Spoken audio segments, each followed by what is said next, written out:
San Francisco, let's go. Coming up on today's San Francisco 49ers report, we're bringing the juice, we're bringing the energy, predicting every single game on the San Francisco 49ers 2023 schedule with in-depth analysis on all of these matchups on the slate. Before we get started though, today's show is sponsored by Kanzuri. You can get 15% off using the promo code CHAT at kanzuri.com/chat.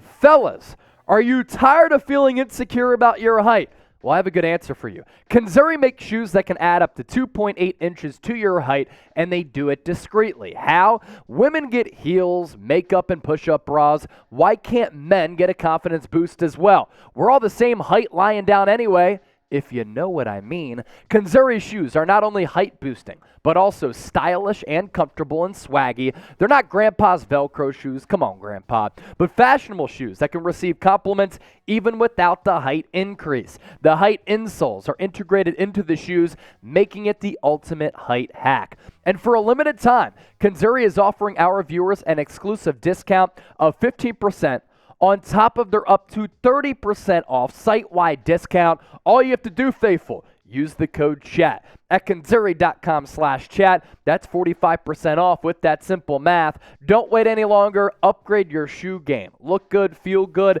and up that confidence in the process. kanzuri.com/chat. kanzuri.com/chat. 15% off, but really 45% off. All right, let's first run through this 49ers schedule. We went through it yesterday, but now it's prediction time. As I told you on yesterday's program, difficult game to start off the campaign. Week 1 on the road in Pittsburgh. Week 2 on the road against the Rams. Home opener at Levi's Stadium. Thursday Night Football against the New York Giants. Week 4 at home against the Cardinals. So 2 on the road, 2 at home, make it 3 at home, because week 5 against the Cowboys, Sunday Night Football, going to be the most watched contest, or at least one of the most watched games on the NFL slate this year. Week 6 on the road against the Browns. Week 7, Vikings, Monday Night Football. Week 18, they welcome Joe Burrow and the Cincinnati Bengals to NorCal. Week 9, like the bye week there, smack dab in the middle of the season. Week 10 on the road against the Jaguars. They're going to be a really good team. I think a top 3 team in the AFC. Week 11, Tampa Bay Buccaneers. Week 12, on the road against the Seahawks on Thanksgiving. If you watched our watch party last year, we had a sea chicken on the broadcast. We're going to have to get a turducken this time. Week 13, rematch of the NFC Championship game on the road in Philadelphia. Week 14 against the Seahawks. Second time in 3 weeks. I don't like it. Week 15 on the road against the Cardinals. They come back home to take on Lamar Jackson and the Ravens on Monday Night Football. That's the last primetime matchup.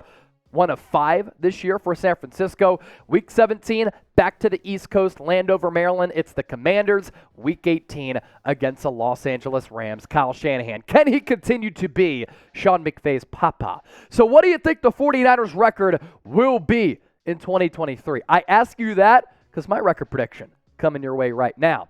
Week 1 against the Pittsburgh Steelers. Look, I understand that Pittsburgh wasn't a great team last year. This is going to be a difficult matchup for a couple of reasons. Pittsburgh always competitive. I think they're going to make a leap from where they were last year. Mike Tomlin has never had a losing season. And since Heinz Field opened, the Pittsburgh Steelers are 15-2 in their home openers, including 8-1 when it comes in week 1. Difficult test. But who cares? I'm not buying that trend. I know that the Niners don't start off seasons well, but there's a difficult portion in this schedule towards the tail end. They have to start off well this year. Can't afford a slow start. 20-17, Niners get the win in a close one, but my goodness, going up against a guy like TJ Watt, Colton McKivitz, hello, you're going to be tested right from the jump. Week 2. Not a far trip at all. You go from NorCal to SoCal, Levi's Stadium South, SoFi Stadium in Inglewood, California. I don't think this Rams team is going to be that good this year. They might be in the Caleb Williams sweepstakes, honestly. The Niners offense gets humming here. They put up a 30 spot. Kyle Shanahan gets another regular season win against Sean McVay. 30-20. Give me San Francisco.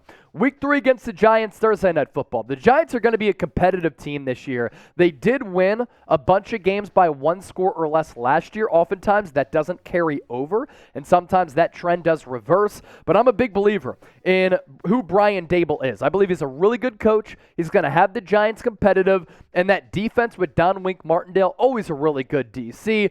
Longtime DC for the Baltimore Ravens. That's going to make this game close. Plus, it's on a short week. Not a lot of time to prepare. But the Niners defense plays very, very well against a Giants team that still doesn't have a ton of offensive weapons outside of Saquon Barkley. My final score in week 3, 49ers 21, Giants 16. Week 4 against the Cardinals. At this point, you have to think that San Francisco is going to get Colt McCoy in this game and not Kyler Murray, who still will most likely be coming off that torn ACL. The Cardinals are going to be bad, ladies and gentlemen. Why rush back their franchise quarterback, although I don't think he's all that great. I worry about him as a team leader, all that stuff. But don't rush him back, right? If you're Arizona, it makes no sense. So Colt McCoy against this defense, led by Steve Wilks. Niners win this one, and it ain't even close. 33-16. Before we continue to keep it moving and shaking, make sure you subscribe. We're talking year-round coverage of the San Francisco 49ers. And as we're talking about this schedule, watch parties will return in the fall as well. Year-round coverage or round coverage, whatever you want. Week 5 against the Dallas Cowboys, Sunday Night Football. Had to gather myself there. We make errors, right? That's the beauty of this show and in the broadcasting business. All right, we're back on track here, right? Here we go. Week 5, Dallas Cowboys, Sunday Night Football. I know that San Francisco has beaten the Cowboys the last 2 years in the playoffs, and I've always said the Cowboys are frauds because they never do anything when it matters. They finally get on the winning track here. But if it does come down to a playoff game, San Francisco will win it. I think this is the first loss of the year in Week 5 for the Niners, 24-20, my prediction in this one. It's all good though, right? Niners get back on track. They get on the road. They go to Cleveland. The Browns, there's a lot of pressure on this organization here because Kevin Stefanski, if they don't have a good year, he could get canned. The 49ers have some trouble with Deshaun Watson because he's a mobile quarterback. Sometimes those quarterbacks do offer this defense for San Francisco some trouble, but the Niners win on a late Jake Moody field goal, and Twitter will be on fire at that point. I like San Francisco to edge out Cleveland 27-24. Let's continue to move forward with our schedule here. Niners getting off to a solid start here in the 2023 campaign. On the road against the Minnesota Vikings, Monday Night Football. For Minnesota, it is a loud stadium. The Vikings went 8-1 at home last year, but I'm not buying that Kirk Cousins is going to beat this loaded and vaunted defense. 49ers 23, Vikings 16. It's San Francisco with the dub over Kyle Shanahan's homeboy in Kirk Cousins. Week 18, Joe Burrow comes to NorCal.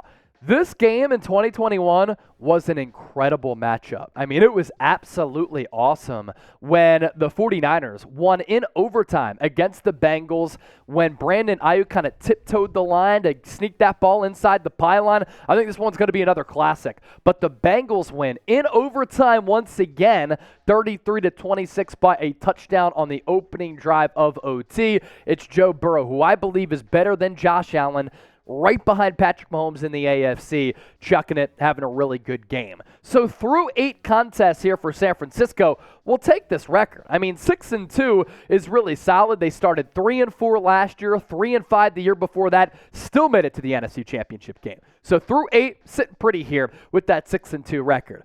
Bye week in week 9 gives you a chance to recharge a little bit. If the players need to get away from the facility, go to Cabo, go to Mexico, go somewhere, they can do that. But then they come back, extra rest against the Jacksonville Jaguars. But look, I think this Jags team is for real. I mean, they won a playoff game last year over Justin Herbert on that epic comeback. They kind of went blow for a while there with the Chiefs, even though Patrick Mahomes was injured. The Jags do win this game. It's going to be hot. It's going to be swampy. It's going to be muggy. Cross-country trip as well. I know San Francisco coming off that bye week. I still like the Jags to win this game. It's not your same Jags, what we've been talking about for the last several years. Week 11, Tampa Bay Buccaneers at home.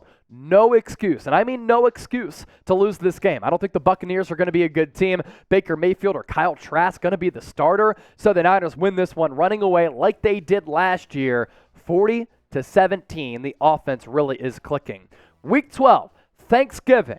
We're going to have the turducken here at the Chat Sports Studios for our watch party. Niners on the road against Seattle. We know it's always a really difficult place to play in Lumen Field. San Francisco pulled off the trifecta sweep over Seattle last year. The Seahawks team is really, really good. And sometimes these games can be low scoring. I think once again, this is a low-scoring matchup because Pete Carroll's defense always fares well against Kyle Shanahan's offense. I know what happened in the playoff game, but again, I think the Seahawks team is a little bit different. I think the Seahawks win by a field goal, 17-14, for the first time this year that Niners offense really, really does struggle. Week 13, rematch of the NFC Championship game. You look at what these two teams have done this offseason. The 49ers added Javon Hargrave and stole him from Philadelphia. Outside of that, I'm not sure if they've improved all that much. I think the Eagles have improved slightly and remain a tad bit better than San Francisco. These two teams really neck and neck. I think Philadelphia has the slight edge. They're better at quarterback. They're better on the offensive line. They're deeper on the defensive line. I'd say that their 1-2 punch at wide receiver a tad better. So because they're better in those areas, I do think the Eagles win this game by 3, but it's going to be a classic. And I can guarantee you, Fox really wanted this game. All the broadcast networks draft these games. I imagine this one went very, very early. The ratings are going to pop off. But the Niners have a good showing here, finally getting Brock Purdy on the field like they didn't have in the NFC title game. Week 14, Niners looking for the revenge against Seattle, and this could very well decide the division. And because of what's at play at this point, the Niners rise up, they show up, and they win. They win by a touchdown. 23-16, they take down the Sea Chickens. Record through 13 games. Started off pretty solid, 6-2. Then they go 2-3 after that. It's fine because that stretch is really, really hard. 8-5 at this point with the position with 5 games left to still have a really good seed in the NFC to try to make a playoff run. Week 15, Cardinals here on the road. I think that Kyle Shanahan's going to run laps around Jonathan Gannon. I think he's going to dominate Jonathan Gannon. I like San Francisco to win 28-20. They pull off the sweep against Arizona here in Week 15, putting up 4 touchdowns on the board. Week 16 against the Ravens. The Ravens, solid team at home, not a good team on the road, and it's cross-country travel. Monday Night Football game. It's going to be an awesome matchup to see how this defense matches up against Lamar. Now, the last 2 years, Lamar Jackson's been out at this point in December, missing, I believe, 10 games total to end the year the last 2 years. This one's going to be a barn burner. San Francisco does have some trouble containing Lamar Jackson, but the Niners still win by putting up 35 points to the Ravens 32. Week 17, another cross-country trip. San Francisco this year in 2023, traveling the second most miles in the NFL, right behind the Seattle Seahawks. They go near our nation's capital because the stadium is in Landover, Maryland. And this is kind of an ugly, low-scoring game. 19-12. It's going to be a little bit cold for this game potentially in December. Niners win by a touchdown. All you got to do, travel across America, just get the dub and stack one up. And then Week 18 against the Rams. Kyle Shanahan continues his dominance over Sean McVay. Again, I just don't have a lot of faith that this Rams team is going to be all that good. Niners win by 9. They put up 33 points. Matthew Stafford able to chuck a couple of touchdowns, but Niners pull away late. So my final record prediction here for San Francisco. Last year, 13-4. This year, a win less. They go 12-5. Plenty good enough to get you into the big dance. Plenty good enough to make a deep run and try to chase that vaunted 6th Super Bowl. So let's pose this question again. What do you think the Niners record will be in 2023? Bang, bang, Niner gang, all the way down to the comment section. Thanks for watching today's show. Don't forget to subscribe.